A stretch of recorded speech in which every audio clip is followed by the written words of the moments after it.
You are now listening to the Here for the Truth podcast, hosted by Joel Rafidi and Yerasimos Stilianessis.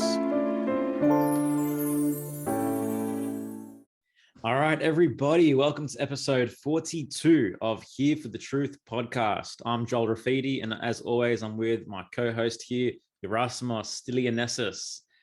Now, quickly before we get into today's guests, in case you missed the announcement and the news, we are again a public and free podcast, and retrospectively, all our full episodes are available on YouTube. And by the time you hear this, they will be on all other platforms as well. This was a decision that Yerasimos and I were contemplating for a while, and we decided we just need to stick true to our mission, which is making the truth as mainstream as possible. And honestly, it excites us more than anything else to be able to share this information and to release these episodes completely free to the public. So go check those out for sure. This doesn't signify the end of Patreon.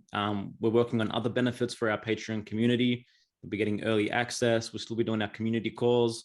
And we're going to work on some other exciting things to offer you guys that do support us. And we do really appreciate the support and the continued support. And yeah, that's the announcement. And thank you so much. And without further ado, Yerasimos is going to introduce today's guest, Kerry Boytzun. All right, we got a special guest, Kerry Boytzun, with us today. I just happened to finish reading his amazing novel about a week ago. It was pretty incredible. But anyways, I'll just get into talking about his bio a little bit, and then we'll get into this. So Kerry, he was born in Edmonton, Alberta, Canada.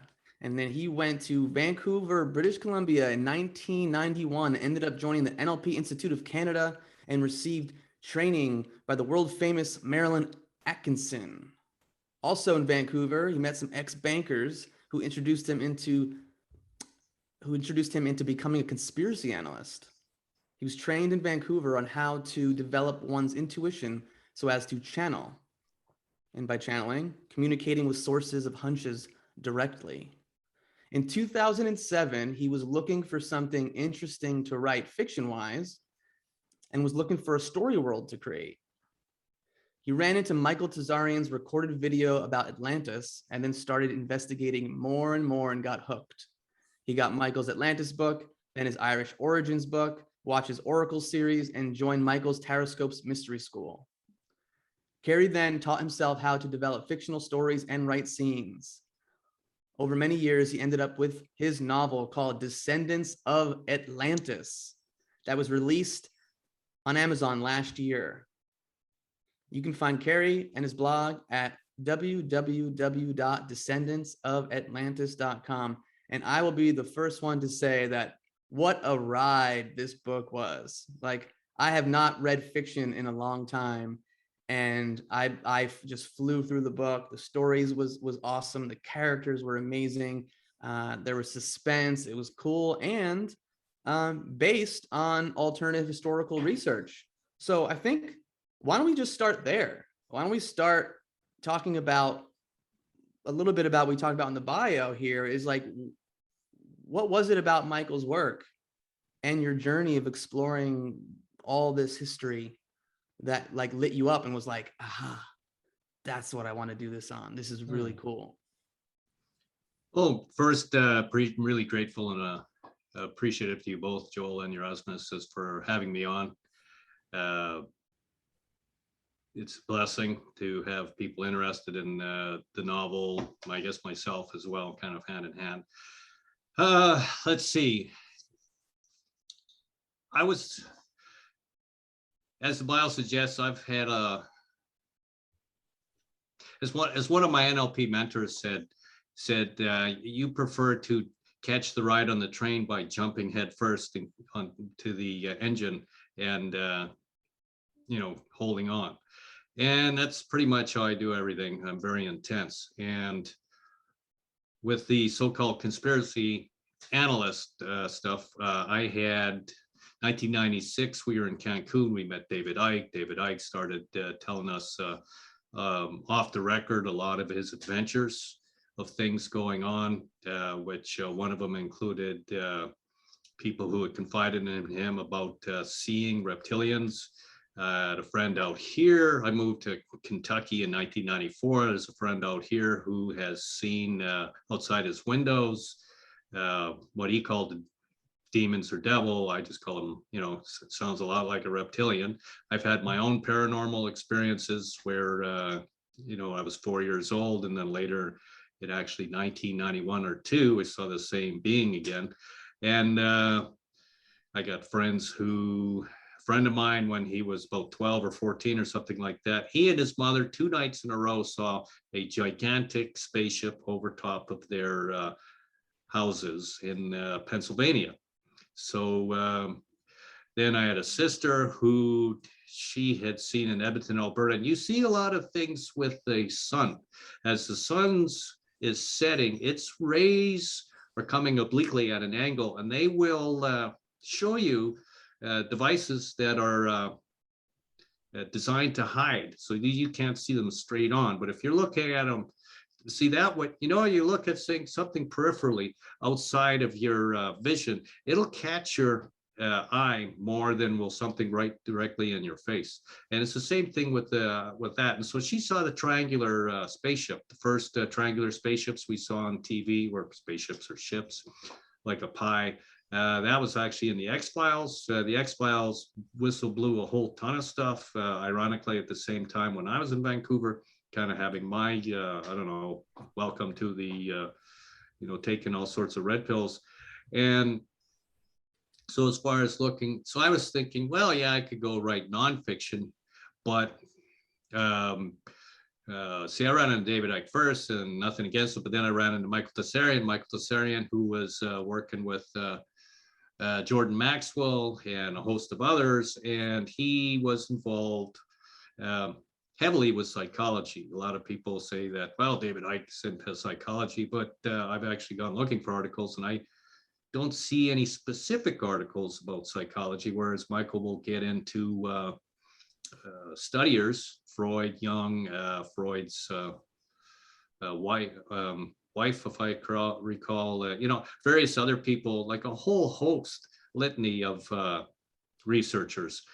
And so while I was, see, at first I was looking for, ironically, I was going to go write, I was watching the movie, and I think it's the last movie we've seen about a strong female character, and one who uses her wits, one who uses her physical charms to do what needs to be done, and that was Erin Brockovich. And Erin Brockovich is essentially about, call it man versus the institution which is clearly evilly just set on the appearance trying to make money, but really there's more going on with that. And I thought, well, maybe I could do something like that. And so I started actually investigating vaccines at the time, which was, this is, I don't know, 2009-ish or something like that, or 8 or whatever. And then but I was also into Michael's research, and I thought, well, why don't we just go for it? You know, you get killed, you get killed. And I thought, well, let's bring up this whole Dragon Court. Let's bring up the Great Wives Club. Let's bring up the whole litany of these characters, because no one else has written about them. They just haven't, and not in a fictitious way. And I was thinking of the success with the Da Vinci Code, as far as getting people intrigued with the institution of Christianity, which is a completely different world than one's personal use of collective religion.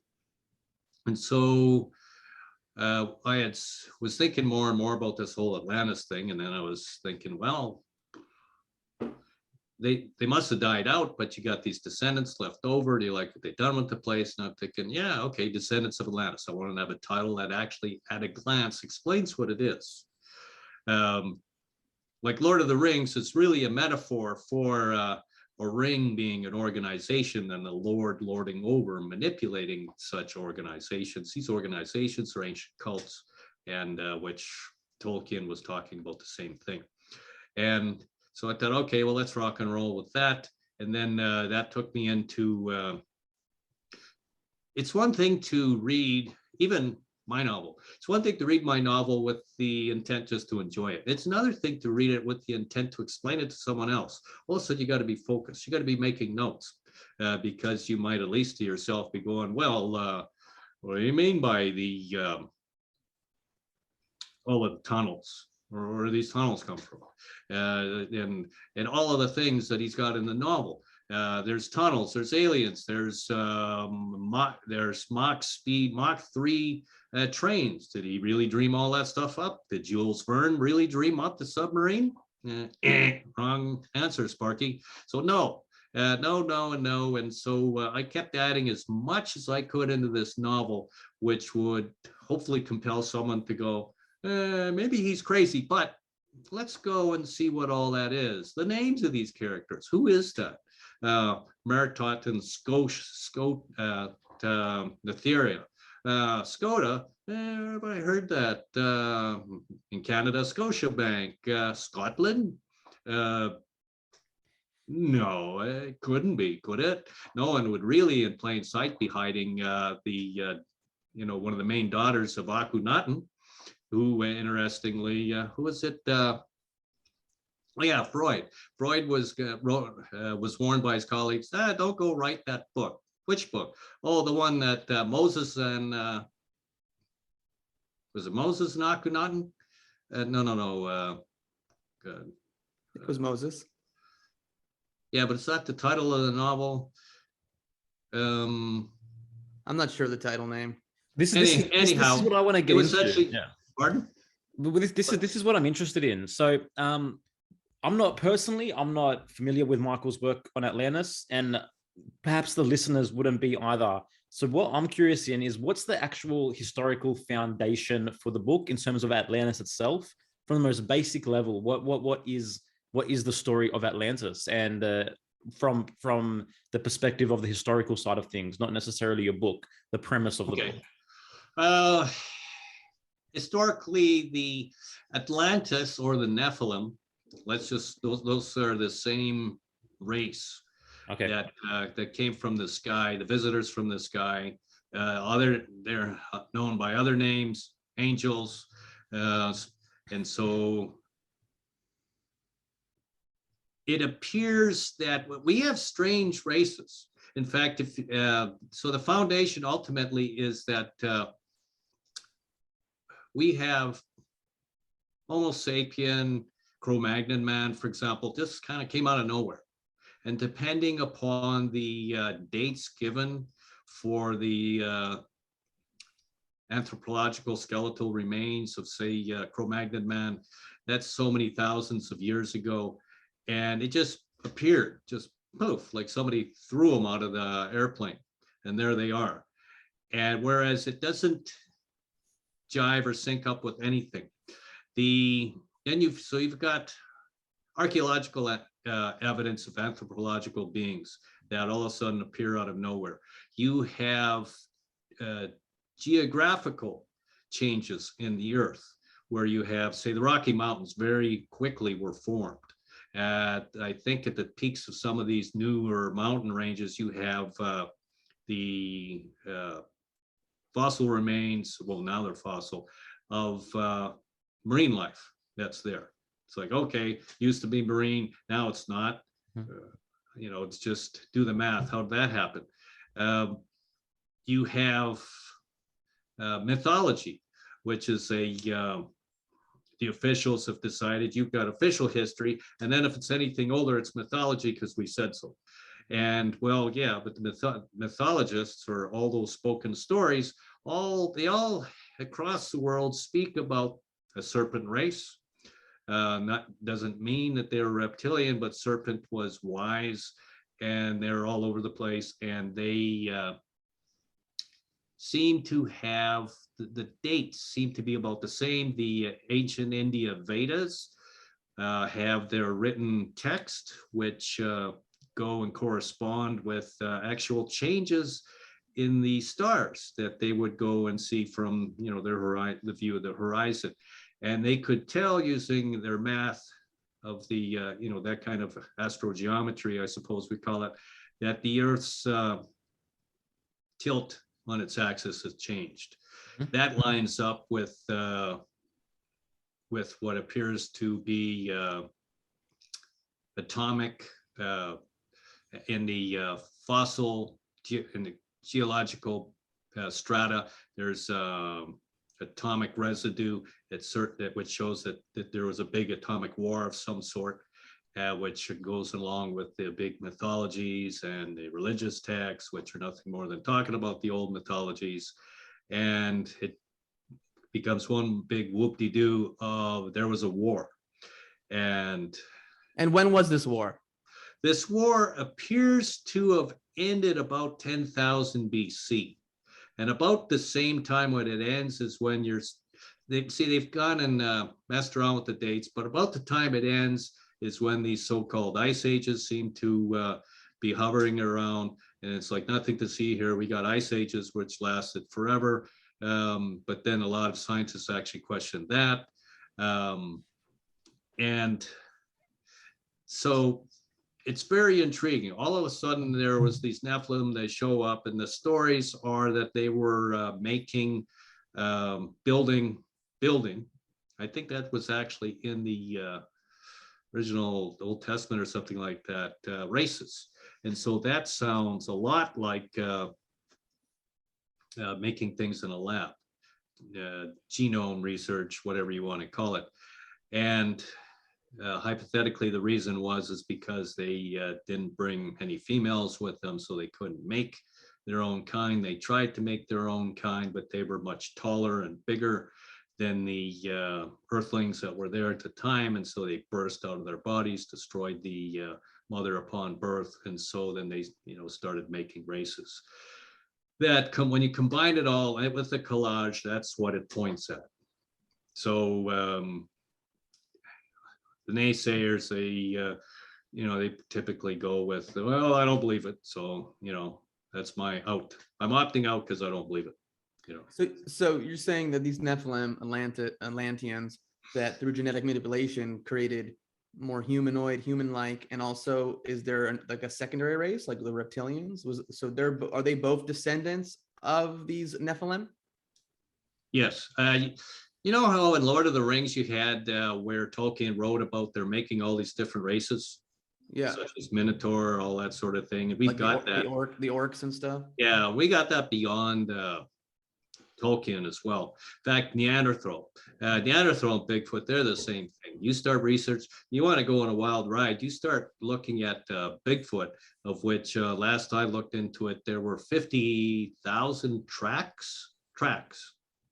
Yeah, of which, to digress a little bit on that, there's a researcher that he passed away, but he said that a track expert showed him now how you could, like if you take your skin when it goes into the earth, it will make tracks in the mud which show as it flexes through it. He says you can't do that with the rubber foot. You just can't. He says I can point it out to you. He says it's night and day, and they can tell by the gait and everything that the Neanderthal and the so-called Sasquatch. In fact, you've got the a little bit on that. You've got the that Super 8 film in the 60s where it shows that's a female. You can tell it's a female because you can see her breasts. She walks away quickly, and you can tell that her arms are much longer than a human's. Her gait is completely different. And what they don't tell you, there's always what's omitted. And what was omitted was that she walked across sand. The depth of her tracks were something like 1.5 inches or 2 inches, whereas a 200-pound man only went in 1/4 inch. Thus, they did the weight, and they figured that she was between 350 and 400 pounds. They said if a man was carrying around 350 to 400 pounds of weight, how far would he get in the woods? Now, with these, like with the Sasquatch, the Bigfoot, is that like when you hear about people talking about in like the truth community, like giants? Is that similar? Or is that a separate thing? I think it's like going back to, okay, did they make a bunch of races? It sounds like they did. There are two stories of Atlantis. There's one where they made their first race, the Sons of the Serpent, what became the Lemurians. I've adopted that for the novel. and the sons of the serpent were like a blend of the hominoids of Earth. So they were in tune with nature, and then they had the intellect of the Atlanteans, and they realized that the Atlanteans were psycho.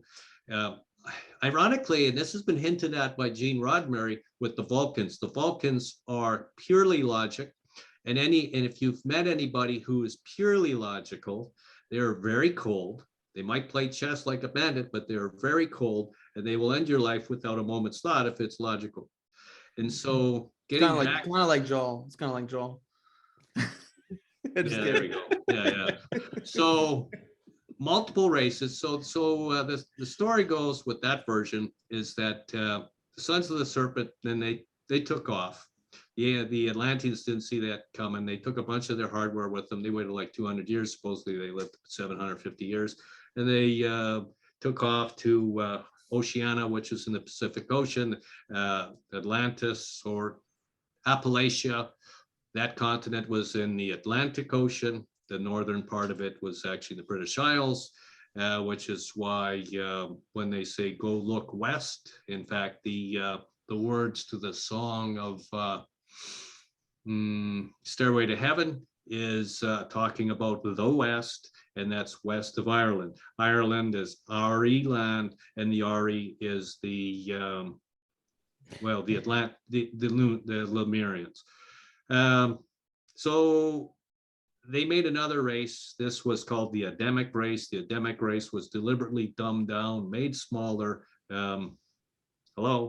And due to its broken DNA, today's alleged scientist calls it junk DNA. You have a junk mind running around who really has trouble, even us, connecting too many dots. And so that was all fine. They had their labor back in labor force back in gear, but that the Lemurians decided, oh well, we're not going to take that line down, so we're going to go and steal as many as them we can. And so the Atlanteans decided, well, this means war. Then they had a war, and they blew the place to bits, and they sunk 2 or 4 continents, depending on how you look at it. Geological and archaeological and geographical evidence show that there are sunken continents. And so you got that. The other story. Hang on. So Kerry, what you're saying is that, so you're saying that we're a dumbed down byproduct of genetic manipulation. Yeah. In fact, it's even hinted at with the whole virgin story. Mm-hmm.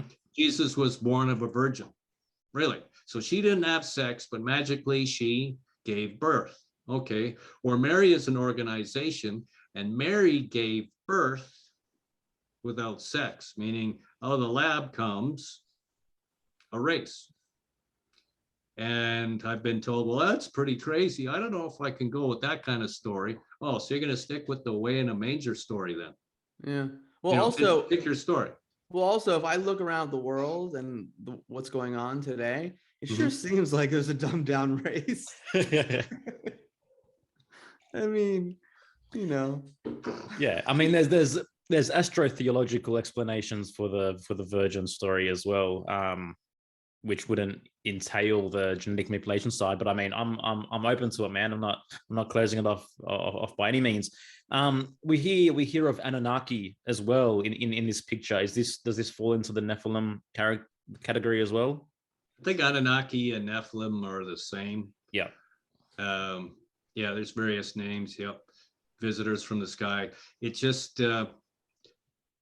Cro-Magnon man, Homo sapiens makes no sense at all. Mm-hmm. Like if you stop going along with the official stories and the official research, they just showed up. There's nothing there. It just all of a sudden they're there. They don't. What's in Darwin and his evolution? Don't get me started on that. Tell us. Pile of bullocks. But even he said it was bullocks, and in fact they had a name for it before. Correct me if I'm wrong. Before whatever he was calling it, I think it was. There was kind of a darker word that they had for it. I forget what it was. It might have been eugenics. I don't know. Anyhow, where was I going? Can I just share something real quick? It's actually from Michael's website that kind of talks about this. It's the quote from his Atlantis genetic manipulation. It goes, a summary: it took man over 1 million years to progress from using stones as he found them to the realization that they could be chipped and flaked to better purpose. It then took another 500,000 years before Neanderthal man mastered the concept of stone tools, and a further 50,000 years before crops were cultivated and metallurgy was discovered. Hence, by all scales of evolutionary reckoning, we should still be as far removed from any basic understanding of mathematics, engineering, or science. But here we are, only 7,000 years later, landing probes on Mars. So how did we inherit this wisdom, and from whom? That's from Lawrence Gardner. Right. So clearly we have some consultants out there. Mm-hmm. So interesting to think about. Pardon? It's interesting to think about, and it's like we're absolutely, having a dialogue. absolutely right. Yeah. And as I wrote actually an article in my blog about beliefs, and they're talking about how thinking is the act of asking questions, really. And so, unfortunately, when we get to the dumbed down batch of humans, which seems there's a good third. And then you get another third, which is, I actually read an article which says you got a third out there which are just total dumbasses. Then you got another third which go along with anything, pretty much just to keep the status quo so they can keep their barbecues, football games going. Then you got the other third, which is very, people that ask questions and at least get philosophical and ask psychological questions. Yeah, I have a little extra Nephilim DNA. I think that's why. Why not? I feel like a bloody alien. Just. I mean, listen, you Always kind of have. have to be an alien to write this book. I'm just saying, dude. Show everybody. Yeah, look at that. That's thick. That's thick. It's a thick book. But don't be scared of it, okay? Like it's a great book. The font is, not super small, but not big either. It's amazing. I highly recommend getting it, taking a few days and reading this. This is so much fun to read. You'll be really excited. I can't wait till you write a sequel and then someone purchases the rights to it and makes like a movie or series out of it. All right. So can you please explain to us the beginning, the middle, the end, the major plot twists, all the characters? I'm joking. Sure. Yeah. Okay. Right. So yeah. So okay, you go, Joel. I was going to say, so obviously you have history, training, education with NLP. What is NLP on the most basic, fundamental level for someone that's never heard those 3 letters before? Neurolinguistic programming. Got into it, started reading about it around 1988 or something like that. Got trained in it up the wazoo in 1991. Neuro means the mind. Linguistic is language. Programming is programming, just like a computer. Mm-hmm. And you got a flow chart. Enter this, do this. If this happens, do that. If that happens, do this. Repeat as necessary. It's the closest I've seen to a manual for the mind. It was created by Richard Bandler and John Grinder. One of them was a behavioralist. The other was a computer programmer, I think at the time, and this is the 70s. And so they took three people that they were aware of that could, quote, fix anybody. One of them was Milton Erickson, which Erickson hypnosis comes from. They asked these people, well, how do you do it? And they go, I don't know. I mean, they didn't. I just do it. And so they started breaking things down into procedures, and they were quite imaginative, quite creative. And so language, I will say, a lot of people, 99% of the people out there blow off NLP like, nah, I don't need to know it. I don't need to know how my mind works because I can talk, I can move my limbs, and I've got opinions. Yeah. Can you give us a basic example of how it's applicable and how we can use it? Sure. One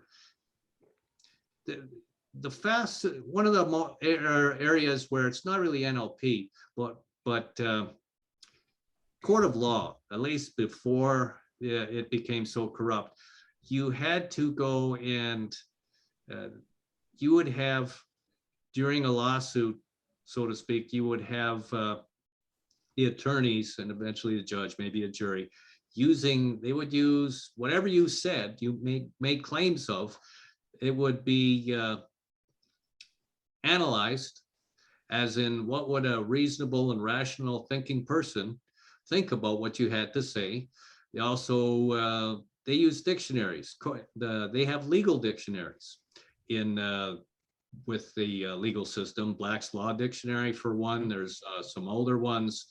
And I was actually been talking about this a lot as of late. I was telling some people the other day because they wanted to deal with the being forced to go along with the new fake mandates and everything. And so I says, look, you will not succeed unless you use their words against them. I says, they're making a claim.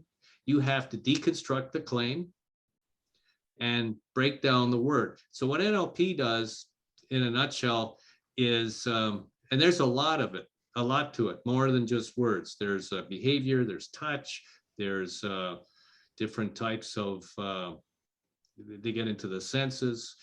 Ironically, the sense, you have the sensory faculties, you have visual eyes, auditory hearing, kinesthetic touch, and then you would all, but they also had at the time digital. And I'm in this in 1991. Digital was kind of rare, but people, everybody has all of these faculties, but predominantly digital is taking over. Digital is literally nothing but words. You're not seeing, like a lot of people when they don't read fiction, because they do not visualize, imagine in their head what the scene looks like. They just see a bunch of words. And so imagine how exciting that is, right?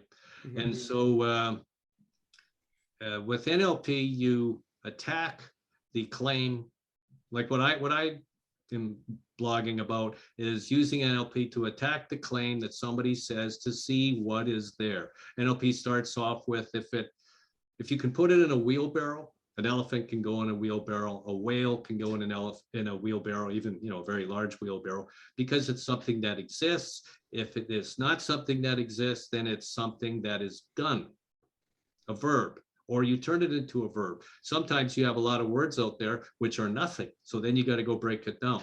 For example, I did a pandemic. I did a blog post on pandemic. Pandemic is nuts, right?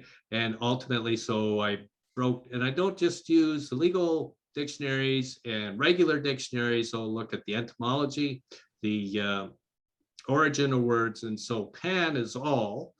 So you have, and then demic, actually, I broke it down to demise. So you have a large demise, okay, of what, right? And this is if I was in a courtroom, I would say, okay, you say there's a pandemic. You have a large demise of what? And you have to be careful with today's dictionaries because they have a lot of bullshit words in there. Like you look up pandemic and they'll say, well, it's a problem with the virus and of this and of that, or really, who said? That's an opinion. That's an opinion. It's just, well, it's part of a virus. No, a pandemise could be anything. The big flood back in the, in the Bible, right? 40 days, 40 nights of all this water. That's no virus. That's an abundance of rain or water. And so so again, using NLP to break down the claim that we have a pandemic, okay, of what? We have right? So and you just go from there. Everything they say. Yeah, there is a virus. Okay, what is a virus?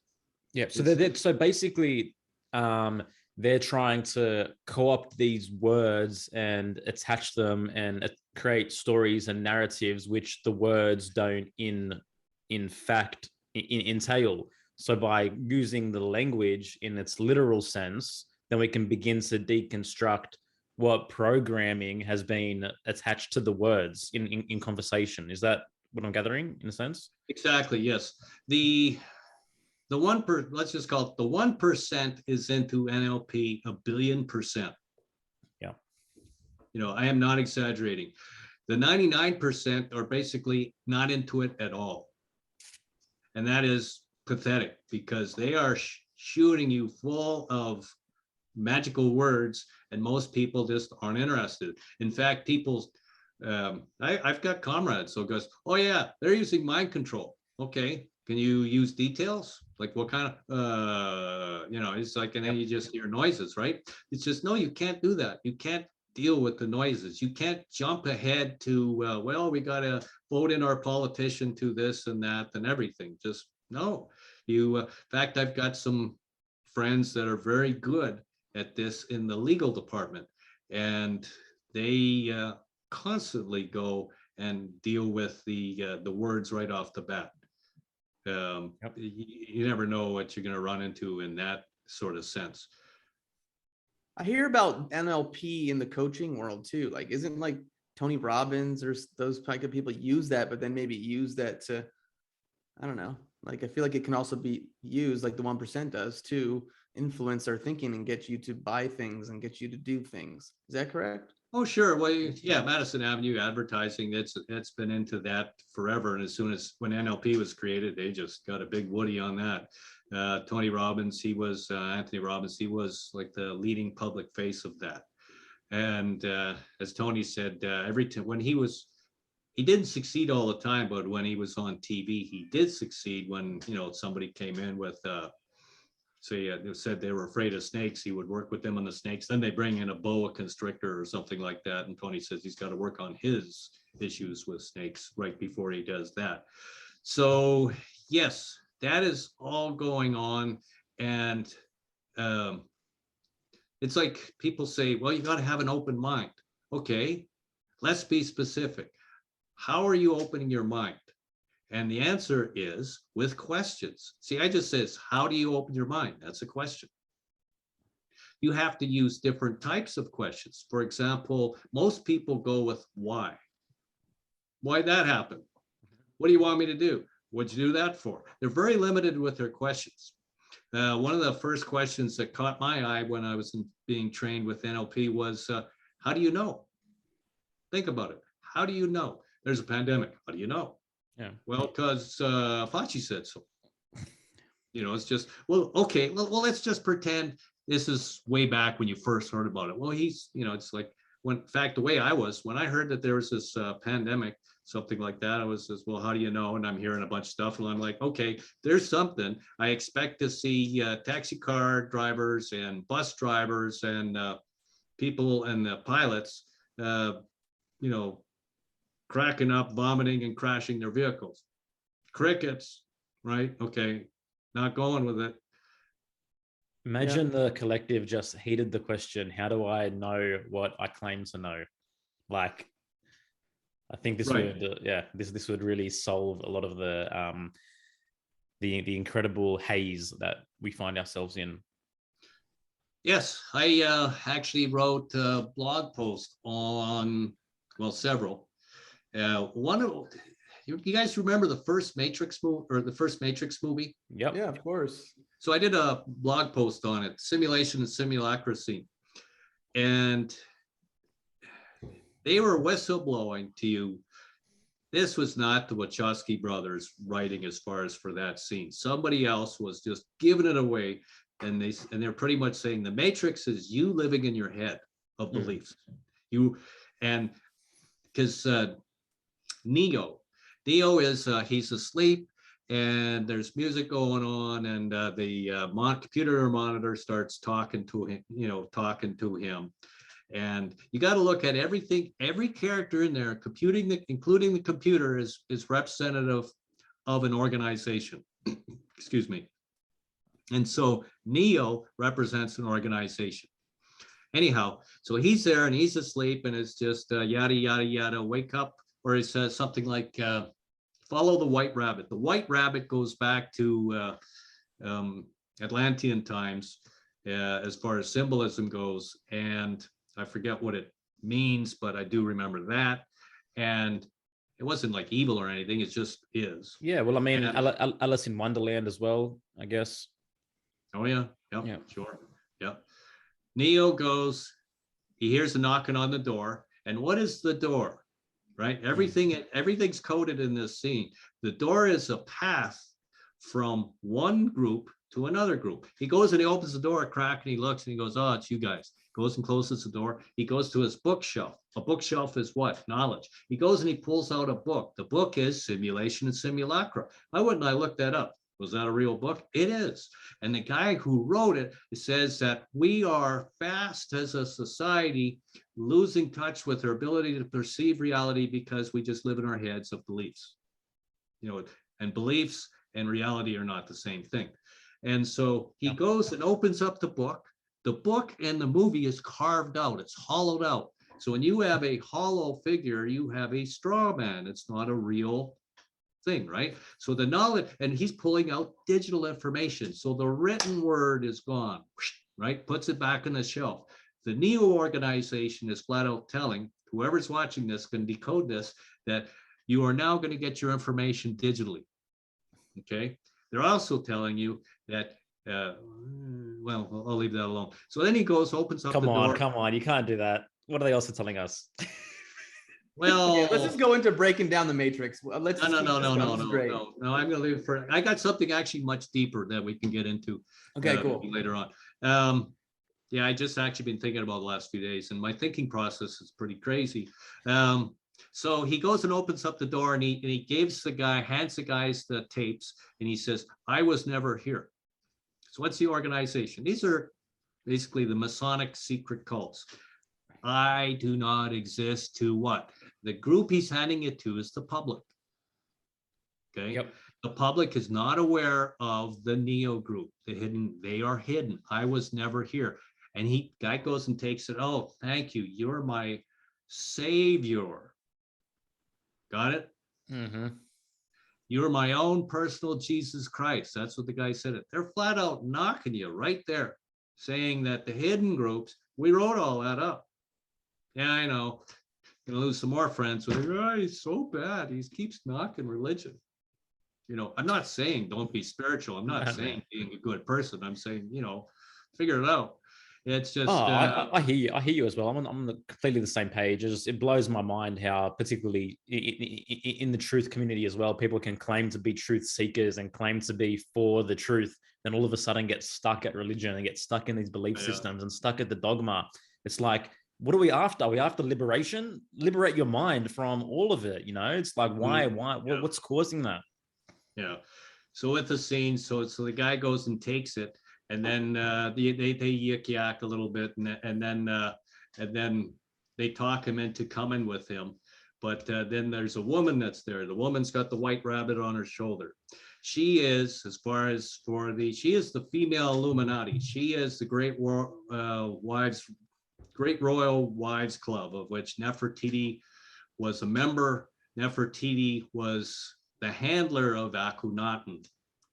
And so anybody who thinks Akhenaten was the big pharaoh pulling the strings, wrong. And so that is the end of that. That scene is just amazing what is given away in that. And so, yeah. I like so I wrote about that. I like your Trump impression. Wrong. I've got. Was that a Trump thing? No, I don't think he used to say that all the time. I'm just making a joke. I don't know. This is my first search on what the white rabbit's a metaphor for, but you tell me if it sounds right. The white rabbit is a metaphor for following one's curiosity to an impossible land. What makes this metaphor especially interesting is that Neo is in a way already in Wonderland, and he's actually about to emerge from the rabbit hole. Yeah, it's older than that. It's like it's definitely older than that. Yeah, it's like the goat. The goat is God. Supposedly God came from God. Things like that as far as that word. Anyhow, is that why they call like the greatest athlete, like the greatest of all time for athletes? They call him the GOAT. So it's kind of like these gods to some degree. I don't know. I've heard of that.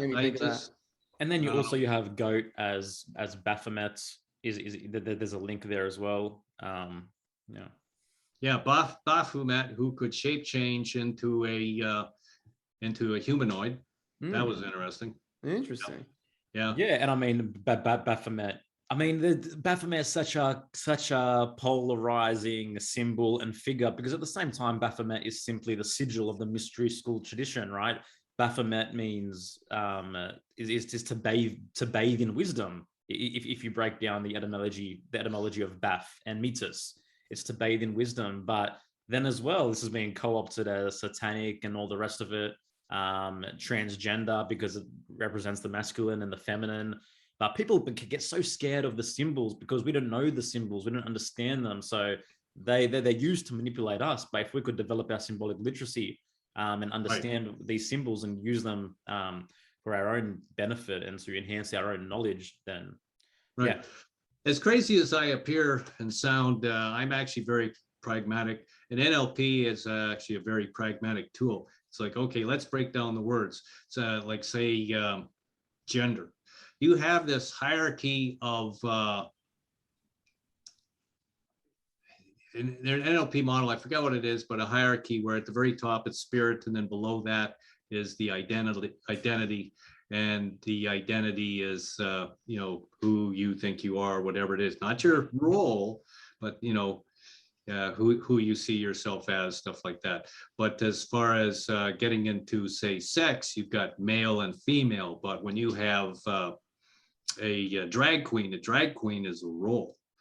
A tranny is a role that they've turned it into. Forget the actual operation if the person has it. If you're dressing up as the opposite sex, stuff like that, okay, you're in drag, that's a role. Mm-hmm. In Vancouver, I unwittingly had moved into a gay neighborhood. It was along the beach. I liked it. Next thing I know, I'm surrounded by gays. They're kind of funny. They could tell in a second. It's like, are you gay? And then even before the way he responded, it's like they looked at each other. Nah, he's straight. Says, and they knew all the girls, of course. And so, but that was just. But they hated the flamers, as they call it. The guys, typically, the women were quiet, but the guys, they were just parading. Even Boy George is just going, you guys are just a bunch of attention whores that are constantly parading, never turn it off. And but you know, so anyhow, but yeah, using NLP, go break it down. It's just identity politics. What do you mean by identity? To identify with, okay, are you a role? No. If you think about what is a role, it's basically a character I'm playing. Well, then you can't be the character, can you? You know, it's like if you got a pair of nuts down there, or you don't. The costume. Yeah, exactly. The costume. The clothes don't make the man. They don't. You know, it's just. How did you get into like what first drew your interest? In neurolinguistic programming?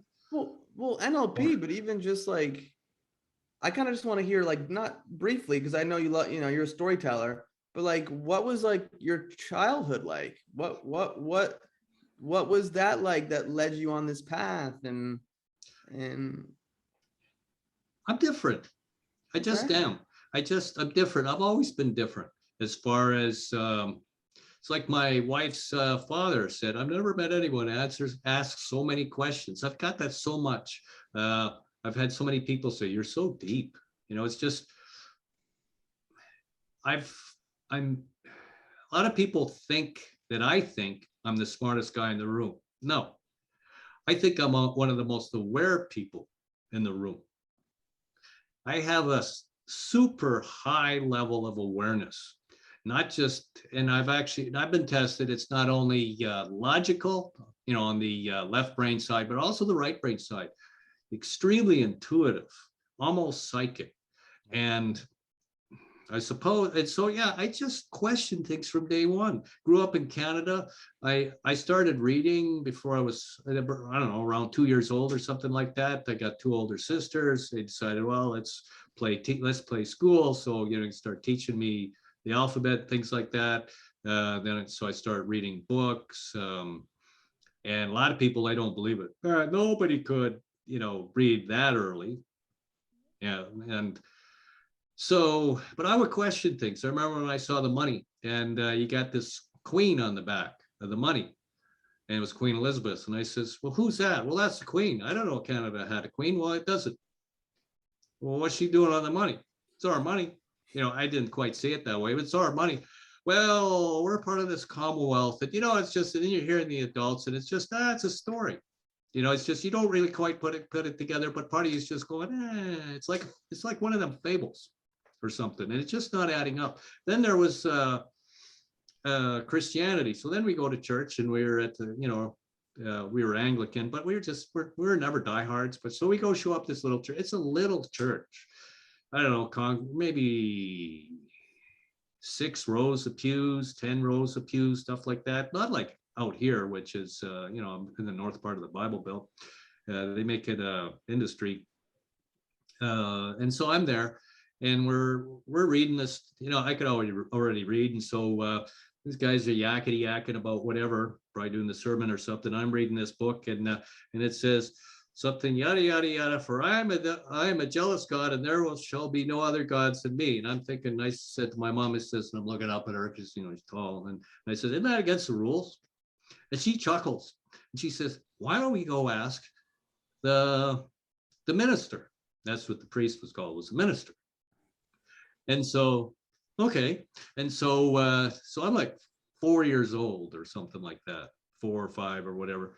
So she goes and takes me, to see him after the service, and he's standing there, and she's like, so I got my son has a question for you. And he's looking at me like, cute kid, it's like, how do you like, he's probably thinking about the color of the robe or this or that, or did you like the building? And I says, yeah. So, I'd be worried if a priest said to you, cute Kerry. Well, yeah, right. Yeah, I never even thought of that. But yeah, and I wasn't meaning it that way. I was just so I go and I open up the book, and I'm reading from it. So he looks at me, and I says, yeah, it says right in here, da da da da da, for I'm a jealous God, and there shall have no other God but me. What's with that? However.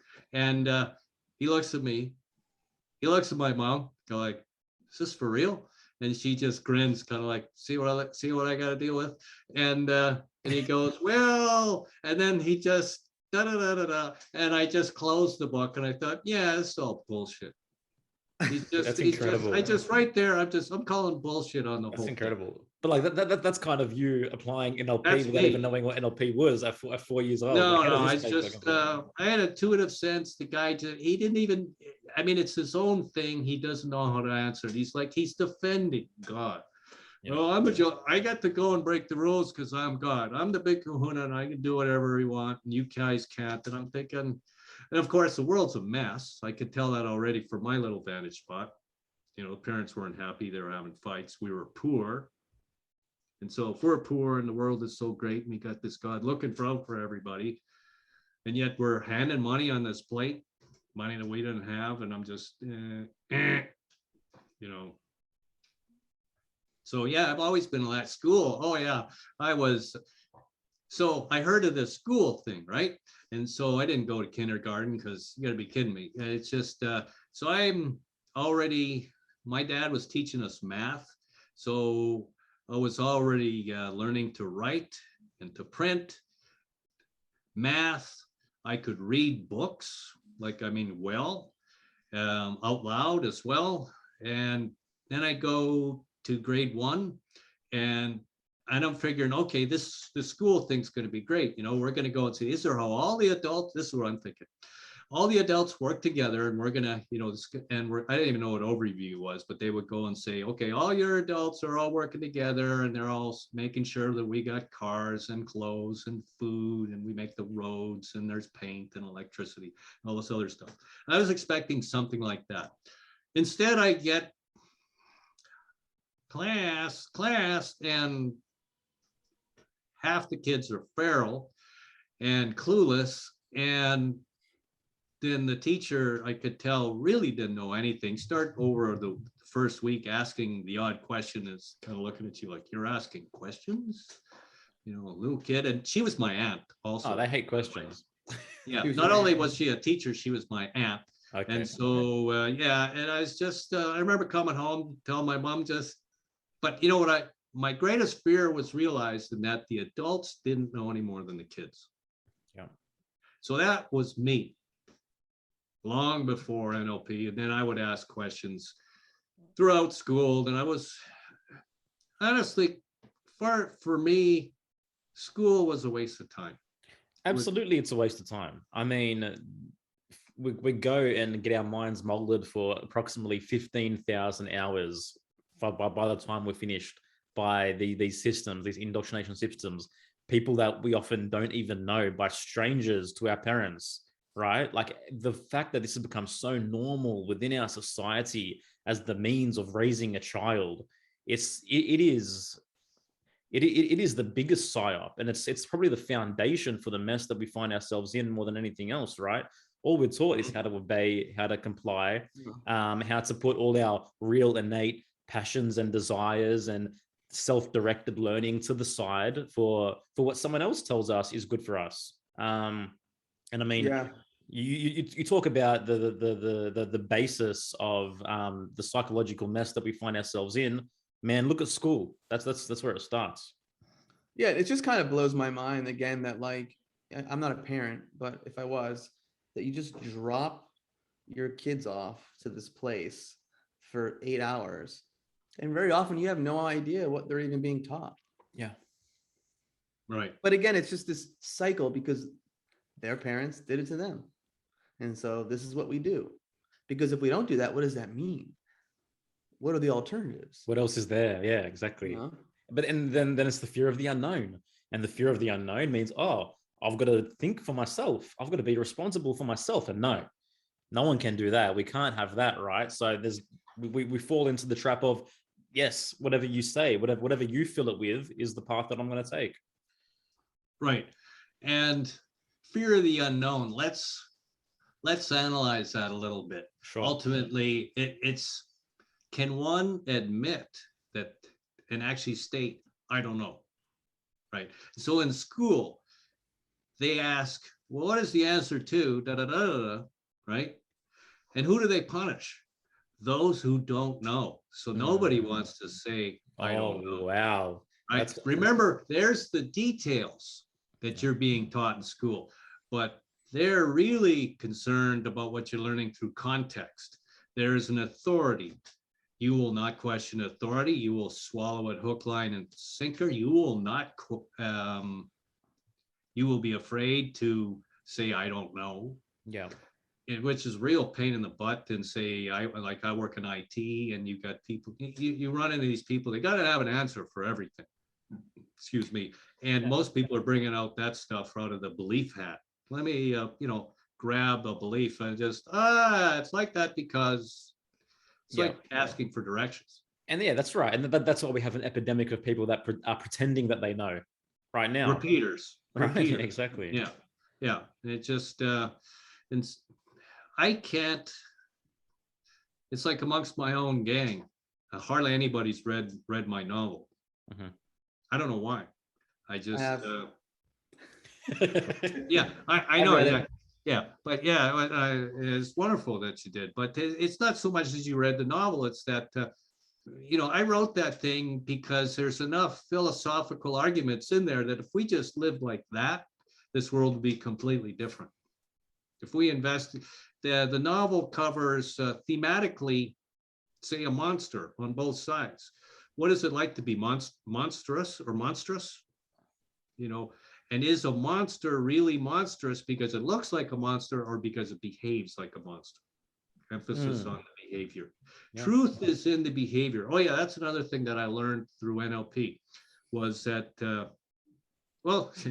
and then I would, in the 80s, we had all these books on making it, getting rich, and not really getting rich, being successful. And it's not only did you have Tony Robbins say Unlimited Power, which he wrote to, he said so you could have self-power, power over yourself, be self-confident, deal with your issues, stuff like that. And he was dismayed to find that we got all these people going, we can sell all kinds of stuff using this. This is awesome. And he was, no, that's not really why I wrote it. You can be successful in business and I want you to, but, help people. Why would deal with that? So yeah, behavior. It's this simple. You go buy a used car. The car was in a flood. They dried it out. They replaced the carpet. and the salesperson avoided telling you that the car was in a flood. What people avoid saying and doing speaks the loudest, if you can catch them. Yeah. The truth is more so in what's not said than what's actually said. Mm-hmm. Right. Yeah. Yeah, man. Earlier, you said that you have a deeper analogy for us than the Matrix in terms of Oh yeah, breaking right, it down. right. So I'm going to do a podcast on, I'm going to do. Jay, can we take a quick break for like for sure. a minute or something? I just got to. I got to go close the window. I'd open the window and it's cold, so I got to. No worries, man. I'll be right back.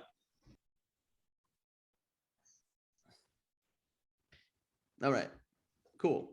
Let's do it. What were we talking about? We were talking about that other analogy. Okay, so in my blog, I am essentially delving into I decided at first I was going to do the blog from the perspective of an insider in the underworld, but I just find that there's a necessity to go and get people to realize that the mindset that they have is like Michael Tsarion talks about this, essentially the mindset of people individually is given us everything you see around you, for better or worse. And if they don't understand how that mindset is programmed and or not, and just running willy-nilly, forget it. We're never going to get anywhere. And so I thought I need to go and NLP is very useful for me. So I thought, okay, let's start writing about this. And first I did simulacra. Then I says, what's the mindset causing your fate? Then there was one, the misinformed fatal gamble. I realized that people with this whole COVID thing, the whole vaccine thing, is they're unconsciously, and if you ask them, they'll just say, it's fine. It'll be fine. They're betting the farm, everything, their life, their children's life, on everything. That'll be fine. Eventually, it'll be normal. They'll tell you if you push them. And so that's ignorance at its best right there. And then there's a contempt for even knowing anything outside your beliefs. Most people are not even aware that there is. They just, I believe. Belief is, it's the is. This is, the world is, people are, right? Black people are, white people are, brown people are, yellow people are. It's very matter of fact. Spicy food is, it's beliefs. Well, I mean, you could have an experience which backs it up, right? Thai food is hot. Yeah, it's very hot, sure. So I'm leading, there's a path. If you start with my articles, I'm getting more and more complex. And I was thinking about, well, okay, I want to write about I remember I said that I got training in channeling. Mm-hmm. And so I channel my intuition. And so my intuition's even in the novel. And I got training in it, but then there was Abraham Hicks, which my wife actually went and saw in, I think, Ohio or something like that. And she was channeling. And when she met her, she said, when she was in the channeled state, she says her eyes, she sensed like a very dark presence, and she was being sucked into them. And it was, frightening.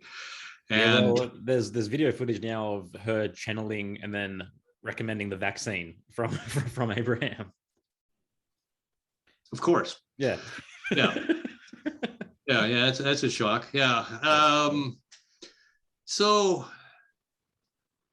I've got this. I went online with my intuition, my hunches, just through sheer will. A lot of people, in fact, aren't into willpower. They're just like I was talking to a friend the other day, and it's just, she would prefer to not be as heavy as she is. physically, fat. And it's just, I don't have the willpower for that.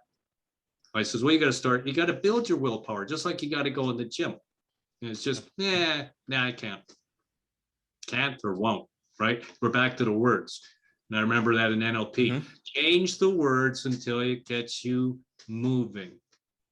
So anyhow, so my process actually with fiction and nonfiction is I will incubate for a period of time on some ideas and things like that. And I could sense, in fact, I can even start writing something down now. I can recognize when something's forming, is going, yeah, this could be good. Could be a pile of crap, but it could be good. And so I was coming up with that first, this was like a couple of weeks ago, I think, Beliefs, the Land of Fairy Tales. That was kind of me and my sarcasm. People living, Twilight. Then I just wrote down, like I had this idea, and I think before I went to bed, I just wrote it down, Twilight Zone, looking through the looking glass, alternate reality. And anyways, so then I was thinking about, what am I going to write about next? And when I'm thinking about that sort of thing, the muse sooner or later, wakes up off the couch and just decides, okay, let's go and look at this thing. And so then yesterday, a bunch of stuff came pouring in, and a whole bunch more start pouring in today. And it has to deal with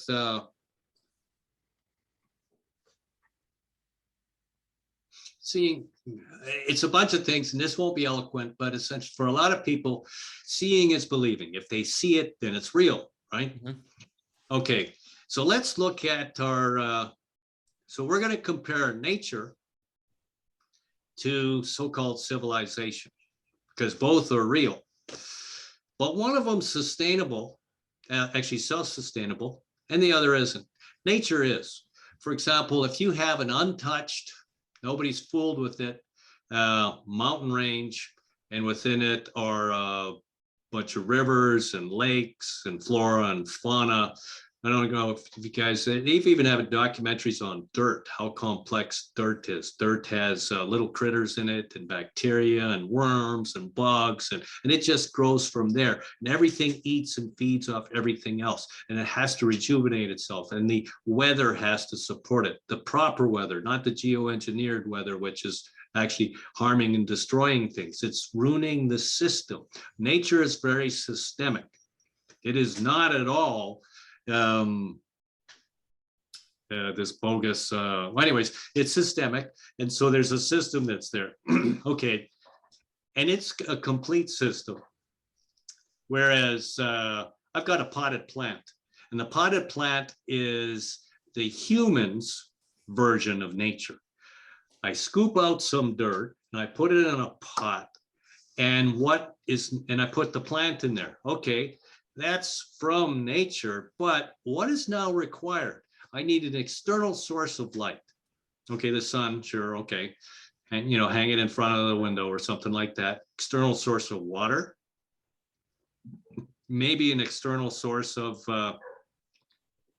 nutrients. The key is it's external. What if you cut that off? What happens to the plant? Right? It's going to wither, yeah. It's going to wither. Okay, let's look at this. So you got somebody who's driving through the city, and it's all right. Can we pause it for a sec? My dogs are barking like crazy. Sorry. We're back. Okay, so forgive me. I had to go and deal with the dogs, and then I made a comment coming back, something like, "Man, I'm glad I don't have kids, because I'd kill myself." And of course, my wife would be dismayed, but anyhow, double backing back. No, nothing. I was gonna make a joke, but I'm gonna leave it at that. I was gonna doubling back. You guys were asking kind of like, well, how come you're the way you are?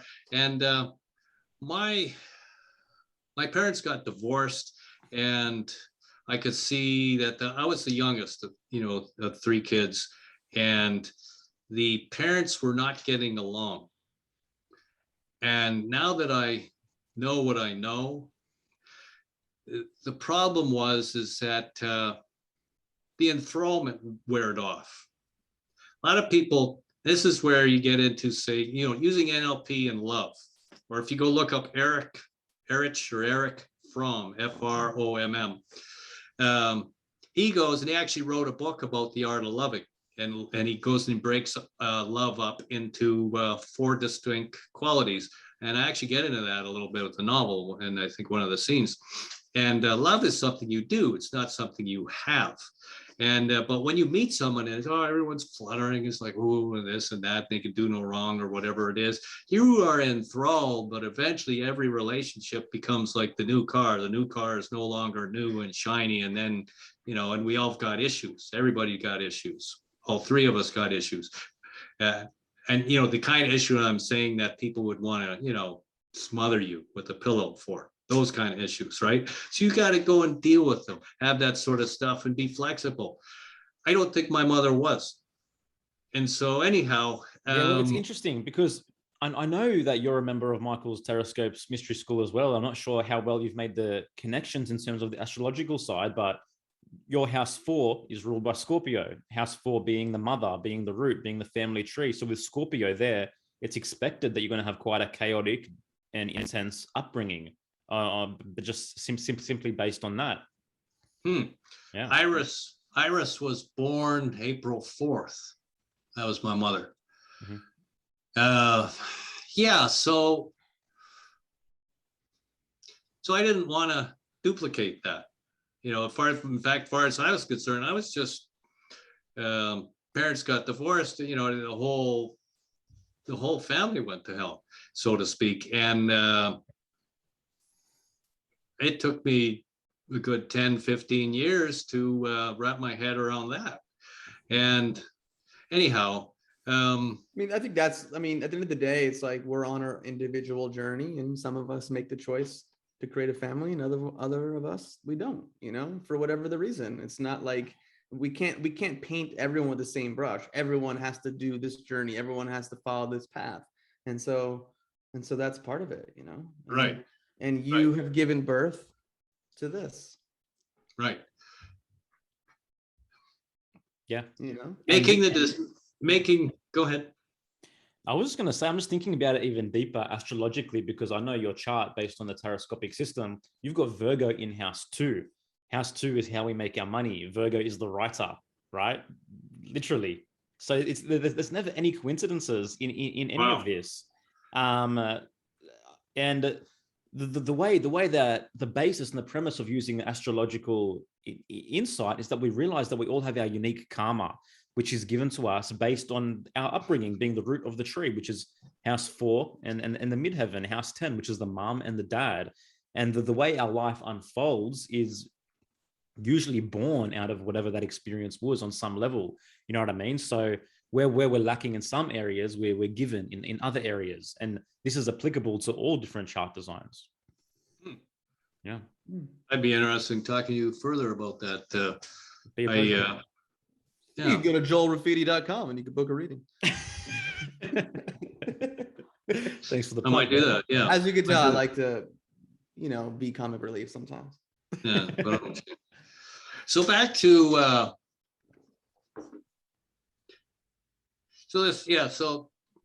So real quickly, because I love the stories and I love going on these tangents. But what was that analogy that, like, not the Matrix? It was another analogy that we were right. Yeah. About. Yeah. So So I was talking about the potted plant. So a little tiny version of man's nature is the potted plant. Yep. And that's not nature. That's fake. Yep. Right. And and then the more I started thinking about it and intuiting it all at the same time, is we've set ourselves up in a zoo. People will tell you, oh, I don't care. Society is real. I'm driving on roads. There's all these buildings around. Yep. And it's real. Yeah. It'll last because it's been around here. I mean, Philadelphia's been here for whatever, 300 years or so. It'll keep going. See, that's the thing. These people think it'll keep going. Mm-hmm. It's like 300 years is nothing compared to that mountain range. Yeah. In fact, the way we're living, there ain't going to be anything in a few hundred years. Nothing. And be a lot of people. I didn't realize that, but now I do. The way these lunatics are going is they're absolutely going to destroy everything, which is hinted at in the novel as far as why. But yeah, I was thinking, so we're in this zoo, and the zoo has been the city, the town, and you need the feeders, right? So you have all the people that bring the food. You're not, other than some victory gardens for a little blip there. We're going to a grocery store, which is seeing, you got, what do you got at the zoo? You got the guy who's feeding the animals. So we're being fed by the grocery store. You got the water that's being plumbed in. You got the power, electricity, and then we live in our little cages, our houses. Right. Excuse me. The new normal is clearly not wanting us to leave the cage anymore. Yeah. Forget the zoo, you're staying in your cage. Yeah. And even this latest Meta bullshit, where Facebook's renaming itself to Meta, and the so-called virtual reality, there is no virtual reality. It's in here. And we're already bamboozled into thinking that, well, Kerry's crazy and society is the buildings. See, it's like seeing is believing. Yeah, I believe that we are for real because we got houses and streets and light switches and everything. Yeah, but nobody knows, just like with the mind, nobody knows, other than the guys that work about it, about the infrastructure and just how much it's hanging on a thread. The power, the wiring, whatever it takes to go and build a house. It just doesn't last. Termites in the south here can wipe your house out pretty easily. If you stop and look at all these shutdowns we're having, right? Supply chain shutdowns. You shut things down enough, and well, in New York, the firefighters aren't fighting the fires, and so they're burn baby burn, literally. And so yeah, so it's just that's what it became to me. The new normal is the cages in our house, feeding us with the internet.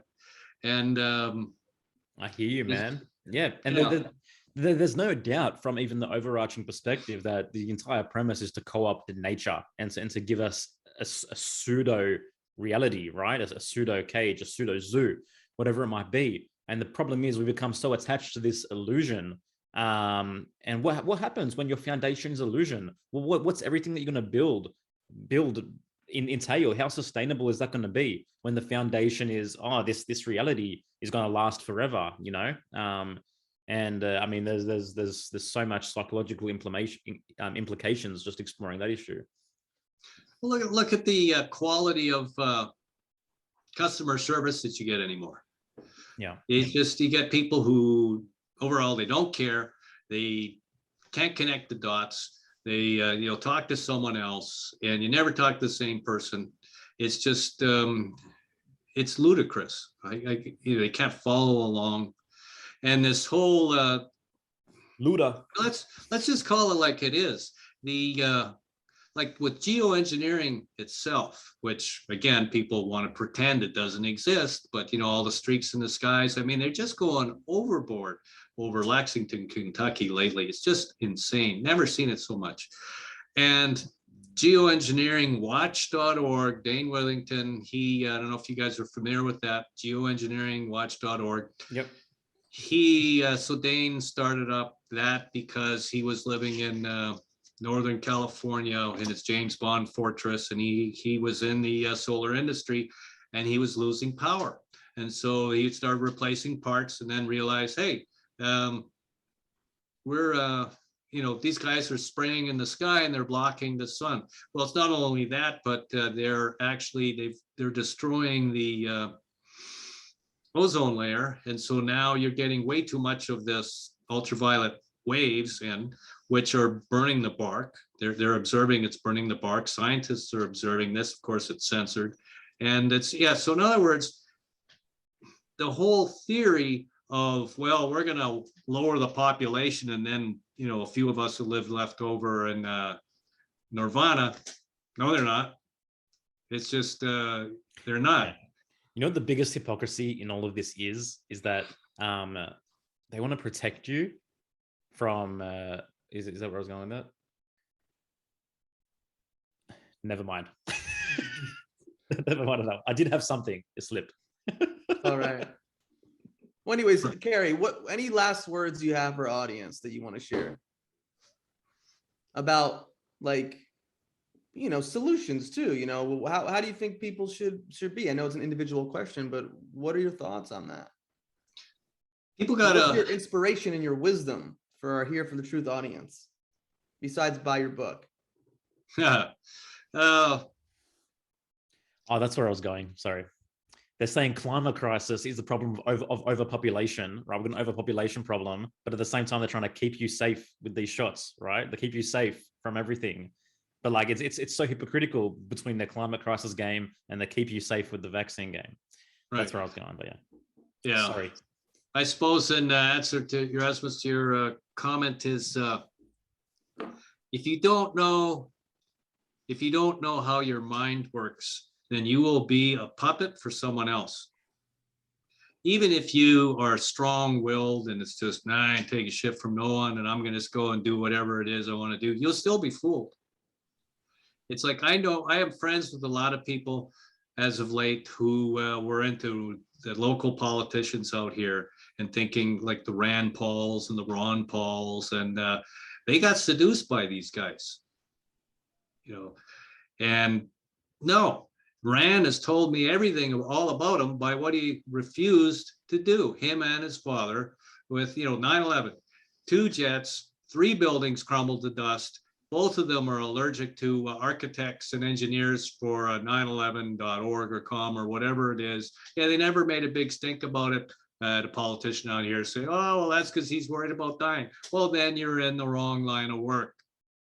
If you're worried about getting burned, don't be a firefighter. Yep. It's just, so if you don't understand, you gotta become smarter, and smarter is not memorization. Smarter is learning how your mind works, and it starts with the mind. And if you, that's what I would do. And then you work with, best you can, work with people, and God, be open minded. Like out here, we're trying to, we got a bunch of patriots, we're trying to do this and that. And I'm seeing a lot of people where the blinders come on, like Christianity. Oh no, no. Well, the other day we're having a meeting, guy, 9/11. Oh no, we're not going there to 9/11. And the reason that came up is because one of us said that, well, this caught us by surprise, like this whole new normal. And I'm like, didn't catch me by surprise. Yeah. 9/11, nobody cared. Alex Jones getting deplatformed 2018, nobody cared. Identity politics, it's kind of funny, but whatever. Oh, something happened to you, now it's a big deal. Mm-hmm. It's like, wrong. And it's just, you've got to, in fact, the whole Christianity, the problem with the whole collective religion thing is that someone else is going to take care of you. Don't worry. In the end, God wins, Q wins, Trump is coming back, all this and that. No, you got to treat this like your house is burning down and you better deal with it or it's too late. And we're at that precipice. I mean, I'll take it if Trump comes in on a white stallion and, deals with all the evil people, but doesn't make any sense. Yeah. Hear you, man. I hear you. Kerry, thank you so much for joining us on Here for the Truth podcast. Your website is the descendantsofatlantis.com. Is that right? Yes, sir. Yeah. Anyone interested in the book or in exploring further Kerry's blogs, which also are very interesting, please head there. Thank you so much for listening to this program, and we'll see you next time. Take care. Thanks for having me. Thanks, man. Smoking mirrors, I'm seeing through the illusion. Waking up in a time, they think you're in a delusion. Somebody set the alarms, cause they be too busy snoozing. I'm in a DeLorean.